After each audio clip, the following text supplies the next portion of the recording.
Entonces, son muchas formas de abordar el tema de la violencia y yo creo que me voy a apoyar hoy fundamentalmente precisamente en ese nuevo libro mío, aunque no lo voy a presentar detalladamente, pero digamos voy a seguir algunos elementos de la organización y del contenido del libro y tal vez decir para empezar que, como ya se dijo, yo viví y trabajé en varios países del continente y por tanto lo que presento aquí tiene mucho que ver con reflexiones, conocimientos que fueron producidos aquí mismo en el continente, en especial en México y Centroamérica, y soy muy endeudada, digamos, a los movimientos de mujeres y feministas del continente que precisamente son quienes desarrollaron ese pensamiento que yo nomás intento recoger y le interpreto y le doy tal vez un sentido basado en mi visión, pero digamos, quienes produjeron ese conocimiento fueron mujeres fundamentalmente de ese continente y a través de prácticas y luchas colectivas también, y muy concretas. Eso para empezar. Y el segundo elemento también, aunque me apoye mucho en fenómenos de violencia que acontecen aquí, para nada quiero decir que hubiera más violencia aquí en el continente y tal vez menos en Francia, o que la violencia de la que estoy hablando tenga que ver con alguna cosa cultural propia del continente o propia de países del sur. Al contrario, lo único que estoy haciendo es apoyarme en reflexiones que se han dado aquí y visibilizar también eso, la producción de conocimiento desde ese continente, pero son reflexiones que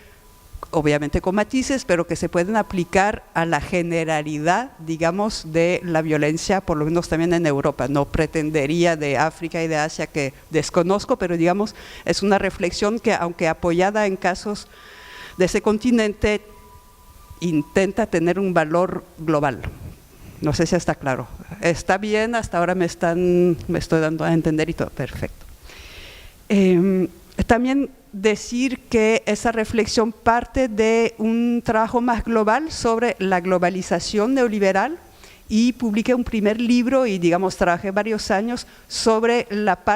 cara más digamos sonriente de la globalización, ¿no? La construcción de consenso, y este libro que lo tengo en francés y en español, el primer libro se llama Por las buenas o por las malas, las mujeres en la globalización, ¿verdad? Entonces el primer tomo de alguna manera era por las buenas, la creación de consenso y cómo aunque sin querer el movimiento de mujeres y el movimiento feminista han sido digamos puestos al servicio en parte de la idea que la globalización neoliberal puede traer un bien para las mujeres y puede provocar es decir, puede llegar a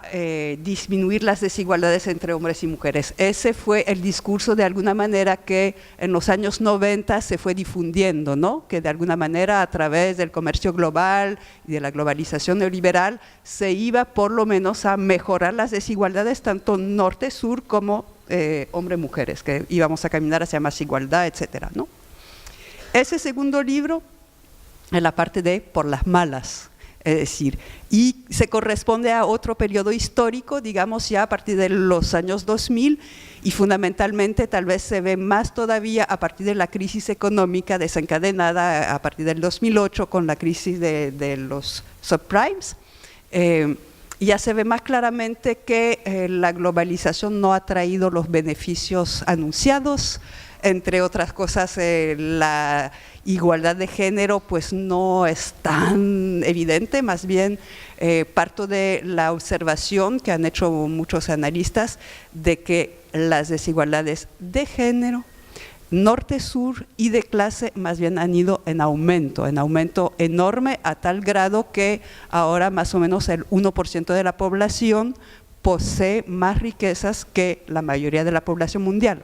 Entonces, partiendo de esa constatación del aumento de todas las formas de desigualdades, estoy analizando la utilización y la necesidad, hasta cierto punto, de una violencia muy considerable para imponer el que sigamos en las lógicas neoliberales y de la globalización o de la globalización neoliberal. Entonces, la primera parte de la reflexión que se correspondía con los 90 era más bien la creación de consenso, la esperanza de mejorar las desigualdades, y esa segunda parte es, pues, cómo es que estamos en una situación bastante dura, bastante difícil, bastante de aumento de las desigualdades, y cómo la violencia es un componente central de ese aumento de las desigualdades, para imponer esas desigualdades y para hasta profundizarlas, ¿no? Más o menos. Yo quiero tal vez también empezar diciendo, todavía para empezar, algunas cosas sobre violencia. Bueno, son varias cosas a la vez, pero aquí por violencia no estoy entendiendo, no estoy hablando de una pulsión, un impulso así, una cosa que sería universal y que sería algo así como algo que se ejerce, por ejemplo, desde los más fuertes hacia los más débiles, ¿verdad? Yo, al contrario, aquí estoy reflexionando sobre la violencia como algo muy político, como algo muy instrumental, como algo que se emplea para obtener resultado. No es así un impulso alocado de que yo, como puedo, pues ejerzo violencia contra la gente que no se puede defender, sino de forma mucho más complejo, como algo que se enseña, algo que se aprende, algo que se decide usar o que se decide no usar según contexto y según, sobre todo, objetivos concretos, a veces conscientes, a veces menos conscientes, pero como lo voy a intentar desarrollar, tiene mucho que ver con, por ejemplo, la obtención de trabajo gratuito o de trabajo más barato. Y bueno, ya lo voy a desarrollar más. Pero digamos, eso es importante entender, esa perspectiva sobre la violencia, que es central, ¿no? Y para no hacerles impacientarse demasiado, quiero esbozar un poquito las reflexiones, la tesis general de mi trabajo y de ese libro en especial, y es, entonces, hay una violencia considerable, tal vez esté incluso en aumento. Es muy difícil medir porque hay tantas formas de violencia diferentes, es muy difícil medir, y además las herramientas para medirla han ido cambiando a medida del paso del tiempo, pero digamos sí se nota de diferentes maneras, por lo menos, que esa violencia es considerable, y es una violencia tanto privada, en lo micro, en lo interindividual, como también estoy hablando de la violencia, digamos, más estructural, si se puede decir, que sería un montón de guerras, de diferentes tipos de guerras, y una transformación de esas lógicas de guerra. Y yo creo que, por ejemplo, los recientes atentados que hemos podido testimoniar, pues es una muestra de ello, y las guerras de invasión, digamos, todo lo que pasa en el Medio Oriente, pero también en diferentes países africanos, también la llamada guerra contra el narco, la guerra contra los migrantes, todo eso es parte de una reorganización de la violencia armada que intento entender precisamente relacionándola con la reorganización de la violencia más interpersonal, más interindividual y más, entre comillas, de género. Eso es de lo que habla el libro. Y precisamente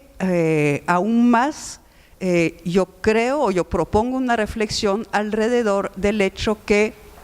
probablemente la violencia contra las mujeres ejercida por los hombres, siento decirlo, es decir, la violencia de género, pero yo creo que queda más claro cuando decimos la violencia ejercida por los hombres contra las mujeres y sus lógicas, digamos,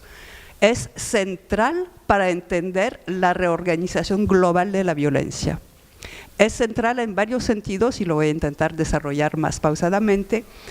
Es central porque nos permite entender como una suerte de doble privatización de la violencia y de las lógicas militares. Una doble privatización en el sentido que, por un lado, las nuevas formas de guerra internacionales o nacionales, regionales, digamos, a las que asistimos, en parte el Estado, digamos, está descargando en empresas privadas, ese tipo de privatización, el Estado se está descargando de parte del ejercicio de la violencia, ¿no? Eso es un nivel de privatización. Y el otro nivel de privatización es que en parte también el Estado o el sistema económico, ahí habría que ver más detalladamente,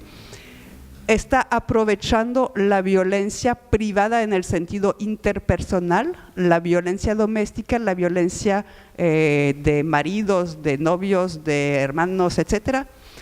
también. Y eso lo quiero explicar mejor, es la parte, es el objeto del primer capítulo del libro, ¿no? Entonces, recapitulando nomás la idea general, hay un aumento o un aumento aparente y transformación de la violencia, que es una transformación organizada en torno a transformación de la guerra, privatización de la violencia, privatización a las empresas y aprovechamiento de la violencia privada aficionada, si se puede decir. Y esa palabra es un poco desafortunada, pero a la vez dice claramente lo que quiere decir. Entonces, lo que quiero presentar, digamos, o apoyarme en varios capítulos del libro, voy a dejar fuera uno porque es más sobre Turquía, es interesante, pero está un poco fuera de la demostración que quiero hacer hoy. Uno de los puntos de partida de la reflexión mía empieza hace 93, 25 años más o menos, en El Salvador, Centroamérica, justo después de la guerra, y allá entonces, en un 25 de noviembre, una feminista de un grupo de mujeres, que fue el primer grupo que trabajó la violencia doméstica en tiempo de guerra aún, la CONAMUS en El Salvador, y la socióloga activista feminista que hizo esa reflexión, se llama Mercedes Cañas, salvadoreña, subrayó, digamos, desde la tribuna, que algunos maridos violentos sabían cómo golpear a su esposa de una forma parecida a los torturadores, verdugos, sin dejar huella. Y ese paralelo que ella esbozó entre violencia doméstica y tortura política, pues a mí se me hizo muy profundo. Es decir, muchas veces se dice, digamos, ay, pero se dice de una forma un poco así como sin profundizar mucho, ¿no? A mí sí me llamó mucho la atención, intenté profundizar esa reflexión ya basándome en,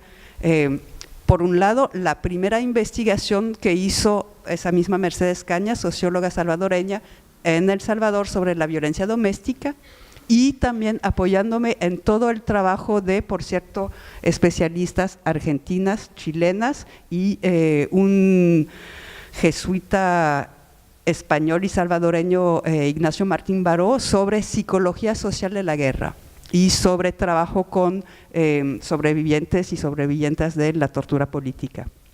Entonces intenté ver qué tan cierto era, qué tanto se parecían, digamos, la violencia doméstica y la tortura política. No estoy diciendo que es lo mismo, para nada, pero digamos, sí se pueden trazar algunos paralelos que se me hicieron interesantes. Tal vez no voy a ahondar mucho en ese momento sobre esa parte, pero lo otro que se me hizo muy interesante, además como francesa, es cómo la doctrina del uso de la tortura, una nueva forma de utilizar la tortura, no tanto para obtener información, sino para infundir terror. Eso es algo que fue desarrollado por militares franceses de la organización del ejército secreto OAS, intentando impedir la liberación de Argelia, ¿no?, que era colonia francesa en la época. Entonces, ese concepto de guerra de baja intensidad y del uso de la tortura, de un nuevo uso de la tortura para infundir terror, que lo descubrí, tuve que ir hasta El Salvador y leer Ignacio Martín Baró para descubrir eso, pero se me hizo muy interesante para reflexionar y para preguntarme, para entender primero el concepto de guerra de baja intensidad y para preguntarme entonces si podíamos pensar que aún en tiempo de paz podía existir también una suerte de guerra de baja intensidad contra las mujeres. Igual lo estoy diciendo todo muy rápido, si se les paran los pelos, Me avisan si les parece muy, no sé, no muy exagerado, pero dicho de forma muy rápida. Pero digamos, nomás recapitulando un poquito ese primer capítulo, porque lo estoy diciendo demasiado rápido, pero digamos, en todo caso, los métodos de la violencia doméstica y algunos métodos de la tortura tienen muchos puntos en común. Por ejemplo, el encerramiento, el aislamiento de la persona que va a ser sometida a los malos tratos, algunas formas de malos tratos, de quitar el sueño, no dar de comer, quitar también los documentos de identidad, hay un montón de cosas, ¿no? Ejercer la violencia frente a otras personas, a familiares, a hijos, hijas, a marido en ese caso no, así no tendría caso, pero a familiares. Algunas formas de depersonalización, algunas maneras de intentar convencer a la persona que nadie la va a poder ayudar, también hasta la propia violencia de los golpes, hasta los tipos de golpes, golpes en el vientre que hacen que, por ejemplo, se pierda un embarazo. Todo eso se encuentra muy frecuentemente en la violencia doméstica, desgraciadamente, ¿no? El uso de armas para ejercer la violencia también. Creo que ya mencioné la violencia depersonalizadora. En los testimonios que recogió Mercedes Cañas sobre violencia doméstica, hay unos testimonios de mujeres que dicen, por ejemplo, mi marido jamás me llamó por mi nombre. Entonces yo creo que esas son cosas que llaman la atención, ¿no? Y también amenazas simulacro de asesinato, amenazas de muerte, etcétera, etcétera, ¿no? Y también el uso del verdugo gentil, es decir, el policía bueno, dicho de otra manera, ¿no? Que en el caso de la violencia doméstica muchas mujeres dicen, yo no entiendo porque yo me casé con un hombre bueno y de repente sale el monstruo, ¿no? Y de repente vuelve a aparecer el hombre bueno. Eso es muy turbador. En fin, son miles de ejemplos que se podrían mencionar. Ahora, esos son como algunos elementos de paralelos en los métodos. Y no estoy diciendo que todo es igual, que conste, solo estoy señalando algunas semejanzas. Luego, apoyándome en precisamente psicólogas que han trabajado con sobrevivientes de tortura. Otro elemento de semejanza que me llamó mucho la atención eran sobre los efectos psicodinámicos, es decir, no en el momento, sino que a mediano y largo plazo. Y, por ejemplo, Lira y Weinstein desarrollan 8 efectos psicodinámicos de la tortura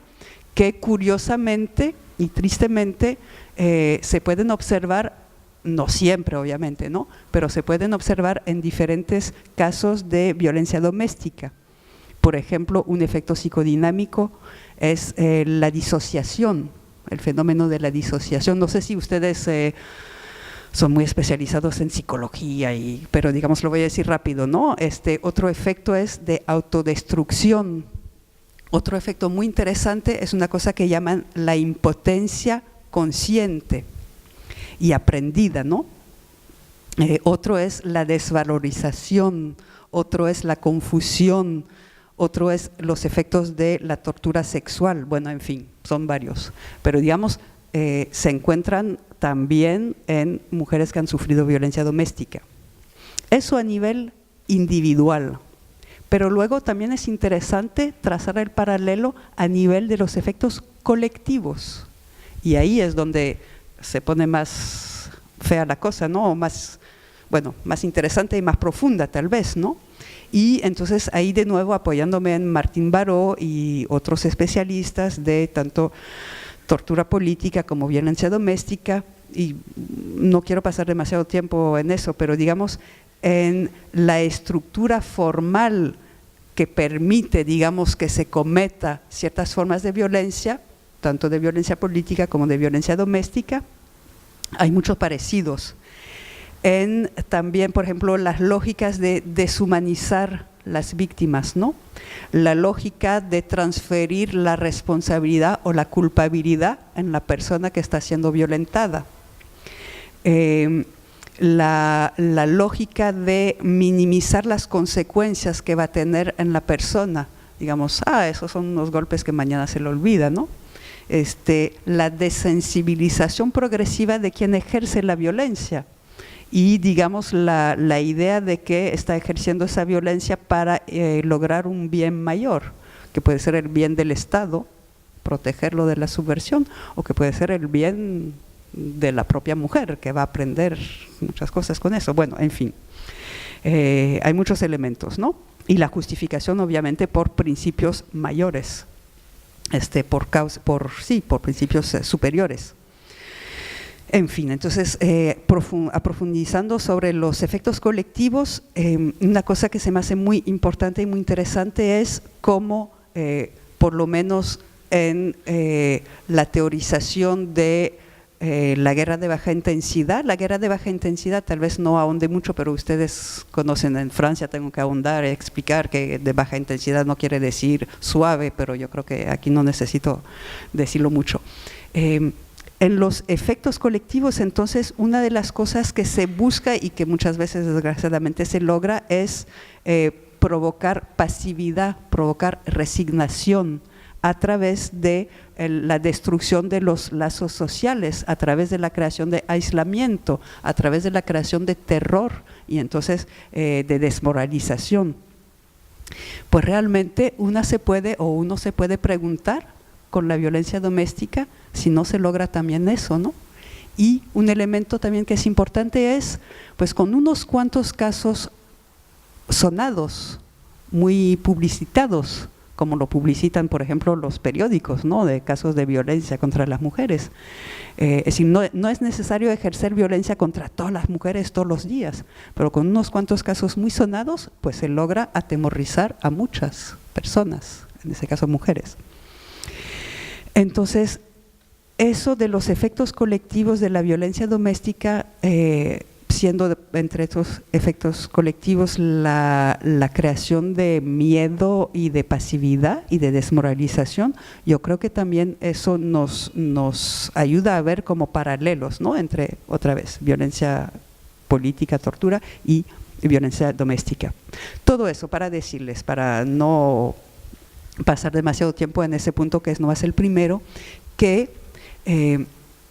esa reflexión, entonces, partiendo del caso salvadoreño, pero que se puede ver en muchas partes, me llevó a pensar que en tiempo de paz, y me llevó a decir que en tiempo de paz, en el que supuestamente pues todo está tranquilo, hay una violencia considerable y tal vez una forma de guerra de baja intensidad contra parte de la población, la que llamamos mujeres. Eso es un primer elemento, ¿no? Eso, entonces lo reflexioné, lo escribí en los años 90. Pasó mucho tiempo y ahora hacemos un brinco y llegamos a los años, bueno, en realidad empiezan los 90 también, pero brincamos, digamos, hacia la actualidad más reciente para analizar la lógica de los feminicidios de Ciudad Juárez. Porque la lógica de los feminicidios de Ciudad Juárez permite ver varias cosas a la vez, pero digamos hay unas formas de violencia contra las mujeres que incluyen formas de, sí saben, ¿verdad? Desde el 93 aparecieron decenas de mujeres asesinadas, torturadas, con tortura sexual de diferentes clases, pero digamos, y no estoy hablando de todas las mujeres asesinadas en Juárez, estoy hablando de lo que se dio en conocer como los feminicidios sexuales sistémicos, ¿no?, que son varias decenas, más o menos como 200 aproximadamente, ¿no?, que tienen un patrón muy común, que incluye precisamente esas torturas, entre otras sexuales. Entonces, los feminicidios de Juárez me permitieron o me llevaron a reflexionar sobre el uso de la violencia contra mujeres que son, además de mujeres, trabajadoras. Lo voy a decir de otra manera. Juárez que es una ciudad fronteriza con Estados Unidos, como saben, es también una región emblemática de la globalización neoliberal, en el sentido que es una región históricamente a la que ha migrado la población mexicana, camino a Estados Unidos o quedándose en la frontera, y es una zona franca, de maquila, ¿no? Y la maquila es como uno de los elementos centrales, digamos, de las nuevas formas de acumulación, digamos, trabajo industrial maquilador, y luego también lo que se conceptualiza a veces como violencia y a veces como trabajo, pero digamos que es toda la industria del divertimiento, trabajo sexual, bares, baile, etcétera, ¿no? Entonces, la frontera norte de México y Ciudad Juárez en especial es una zona una zona que ilustra, digamos, transformaciones del mercado laboral y transformaciones del trabajo de las mujeres,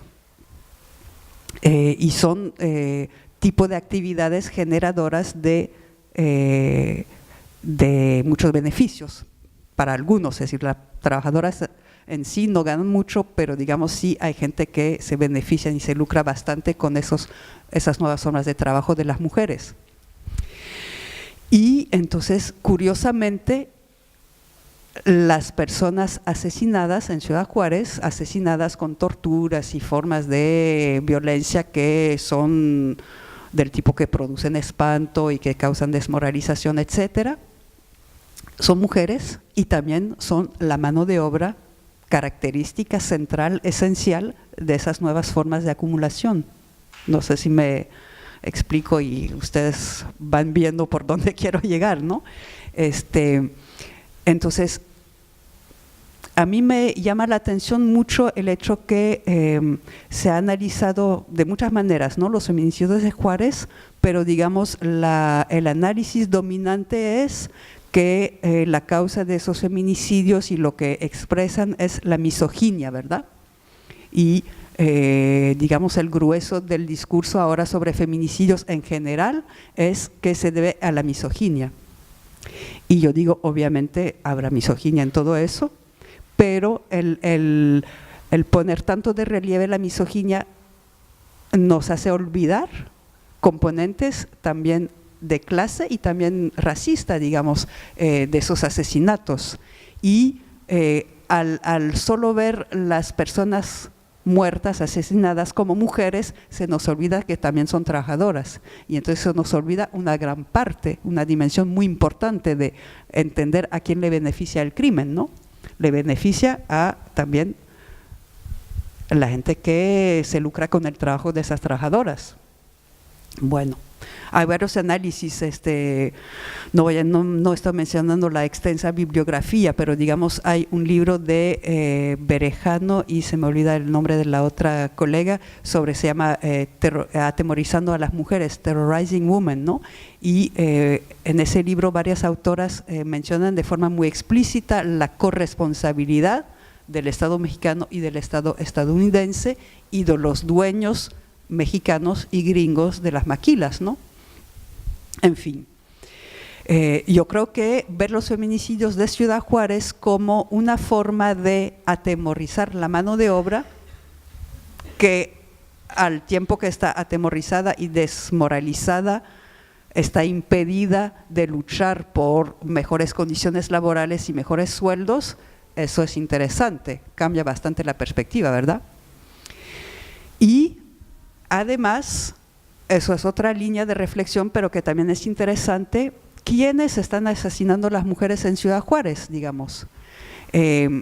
No hay certeza, ¿verdad? Todavía el Estado mexicano, a pesar de que la Corte Interamericana de Derechos Humanos haya sentenciado al Estado mexicano y subrayado su responsabilidad en la inacción, etcétera, no se sabe a ciencia cierta, no hay nadie realmente condenado, etcétera. Pero hay bastante pistas de análisis y investigaciones, etcétera, que señalan, entre otras cosas, bueno, ahora ya además es bastante consabido, digamos, la compenetración entre la policía y las bandas narcos de diferentes grupos narcos en el norte de México, ¿no? policía, narco, así como unidos y ejército. No voy a dar todos los nombres, que son muchos, pero digamos, queda muy evidente que casi es muy difícil separar quién es narco, quién es policía, quién es ejército. Y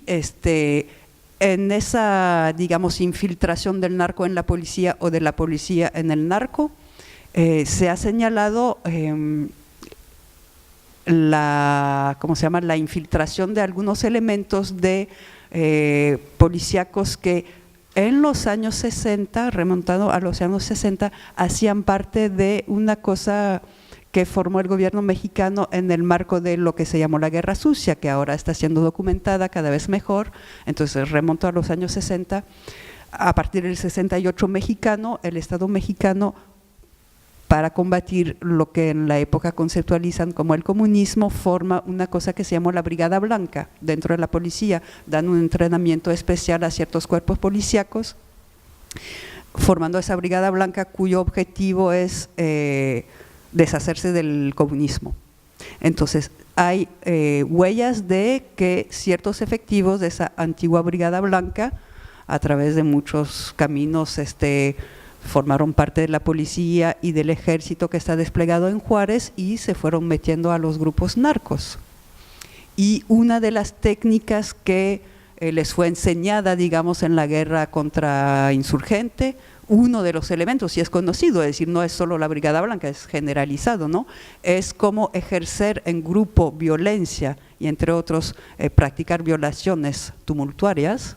Es una forma de crear unión en los grupos policíacos y en los grupos narcos. Y entonces se puede hacer la hipótesis de que ciertas formas de ejercer violencia colectiva, violencia sexual colectiva en los grupos narcos, pues de dónde lo aprendieron, no se lo inventaron en su maldad de no sé qué hombres misóginos, sino que son técnicas aprendidas hace mucho en la formación o la capacitación, o no sé cómo llamarlo, el entrenamiento contrainsurgente dispensado desde hace decenios a los grupos de contrainsurrección formados en la Escuela de las Américas en Panamá, Escuela de las Américas, que a su vez aprendió sus conocimientos de Francia. Lo digo como francesa, con toda la pena, pero digamos ciertamente está documentado, digamos, esa línea de transmisión de conocimiento. Y entonces vuelvo a lo que decía al principio, que la violencia tal como yo la estoy entendiendo no es una pulsión del ser humano que es malo, o del macho que es malo, o del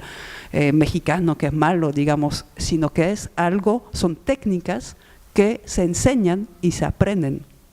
y que se ejercen en determinados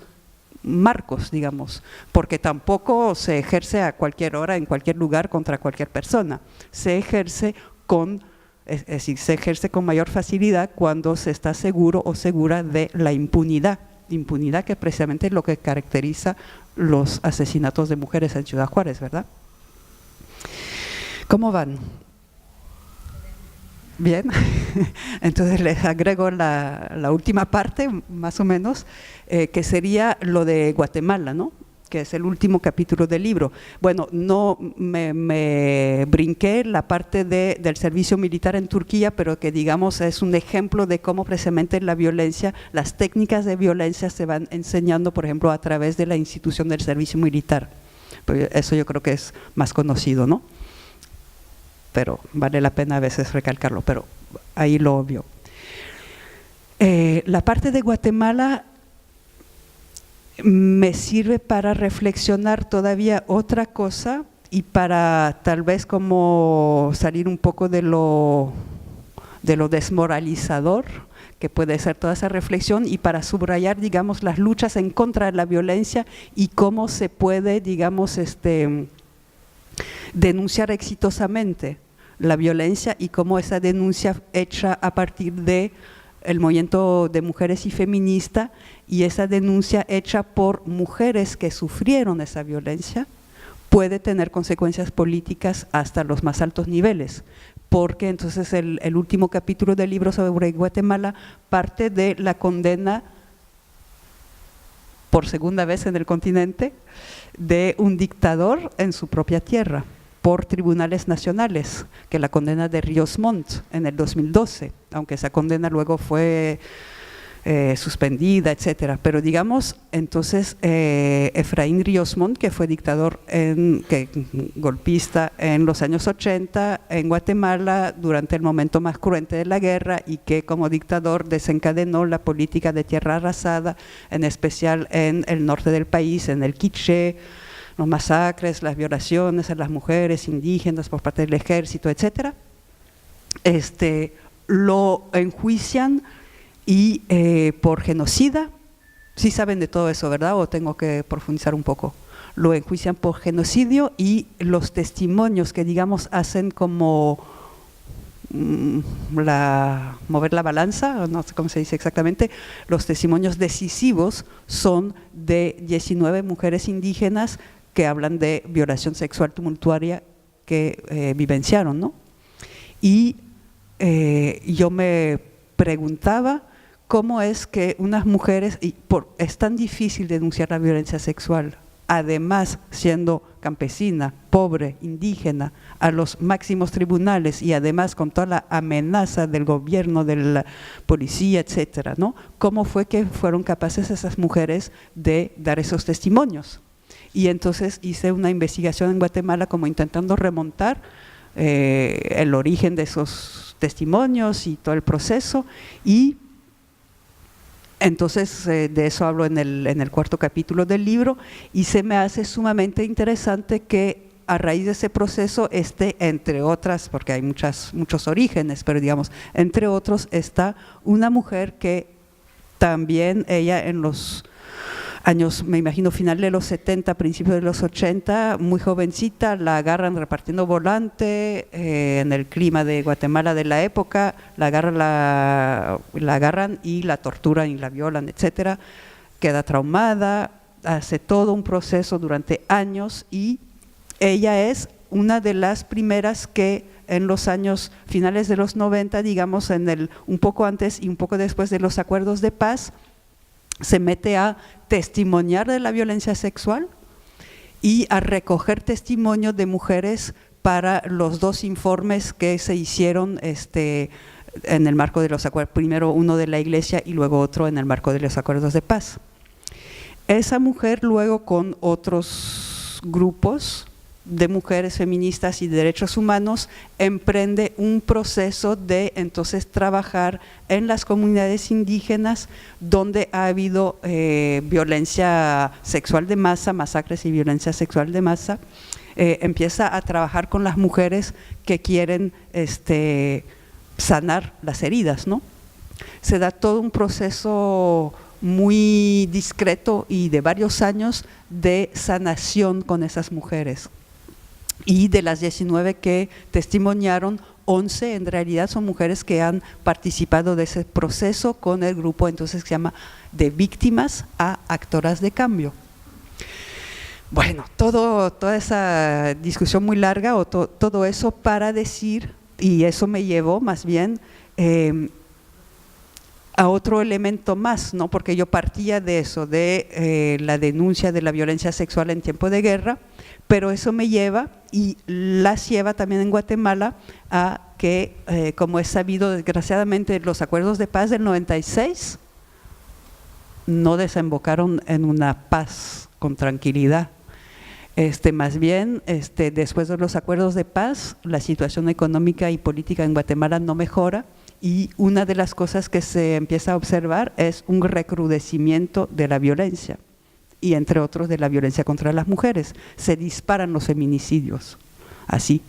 pasan de unos centenares a varios centenares, ahora estamos a más de 1000 feminicidios al año, es decir, es una cosa impresionante, ¿no? Y se ha reflexionado bastante en Guatemala sobre el porqué de esa violencia, se ha hecho reflexión sobre la impunidad, cómo la impunidad y el genocida han traumado la sociedad, etcétera, etcétera. El movimiento de mujeres también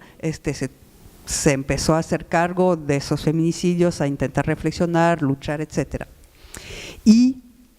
encima de esos feminicidios también, y en medio de la crisis económica, se empieza a dar todo el fenómeno de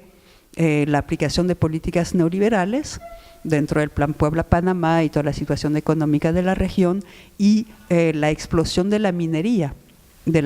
transnacional, digamos, como una salida económica para la región. Lo que se ha propuesto es la minería transnacional, y nomás para que se den cuenta, más o menos un cuarto del territorio centroamericano está concesionado para la megaminería transnacional, ¿no? Y Guatemala pues es parte de ese fenómeno. Hay oro, hay uranio, hay petróleo, y resulta que esa minería, en especial por ejemplo el petróleo y el oro, están ubicados justo en las mismas zonas donde se dieron las masacres de los 80, que es la famosa Franja Transversal Norte, de la que los militares se empezaron a apoderar en los 80, y donde también estaba la guerrilla, en fin, y donde también estuvieron desplazando las poblaciones indígenas, entre otros, las estuvieron desplazando a través precisamente de esa política de tierra arrasada, basada, entre otras cosas, en la violencia sexual contra las mujeres. Todo eso para llegar al punto que ahora, en los años 2000 y picos, 2010 y adelante, se da un nuevo fenómeno en los mismos lugares donde se dio la política de tierra arrasada, violencia sexual contra las mujeres indígenas y rurales, se vuelve a dar con más o menos las mismas mujeres, los mismos actores, es decir, ejército, policía, grupos paramilitares, las mismas técnicas para la misma meta, que es sacar a la gente. Y entonces, pues los grupos de mujeres y feministas y los grupos indígenas pues están visibilizando la continuidad de esa violencia y metidas en la lucha contra esa violencia, ¿no? Entonces, para ir como cerrando, una cosa que me parece muy interesante y muy esperanzadora en Guatemala es cómo precisamente desde las mismísimas personas que sufren la violencia, en ese caso mujeres, campesinas, indígenas, son las que han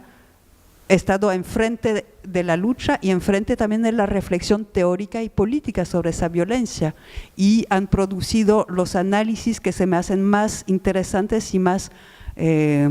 novedosos de alguna manera, y lo que han visibilizado, digamos, es la continuidad histórica de la violencia actual con la violencia de los 80, de la violencia de los 80 con la violencia colonial contra el cuerpo de las mujeres indígenas, ¿no?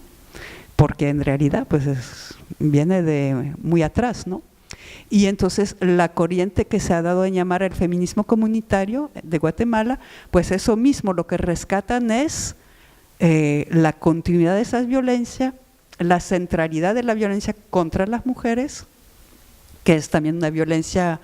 económica, que es también una violencia extractivista, digamos, ahí se ve muy claramente el vínculo, y la unidad de las luchas, ¿no? De la lucha para la defensa del cuerpo y de la lucha de la defensa para defensa del territorio, ¿no? Y su lema es defensa del territorio tierra y del territorio cuerpo. Y digamos, ellas insisten en que no se puede defender no más el cuerpo de las mujeres o no más el territorio, sino que es una misma, hay una continuidad en la lucha y en la reflexión, ¿no? Entonces eso, para digamos terminar con una nota de esperanza, yo creo que es muy interesante ver cómo son en vez de esa idea que ay, las mujeres son víctimas, pobrecitas, la vulnerabilidad de las mujeres analfabetas y pobres y no sé qué, precisamente son las que están trazando las vías de reflexión y de lucha más interesantes y más valientes, digamos, que nos sirven de ejemplo a todas y todos. Bueno, yo tal vez voy a terminar así porque ya hablé mucho, pero les agradezco su atención y pues cualquier duda, pregunta, reflexión adicional será extremadamente bienvenida. Gracias.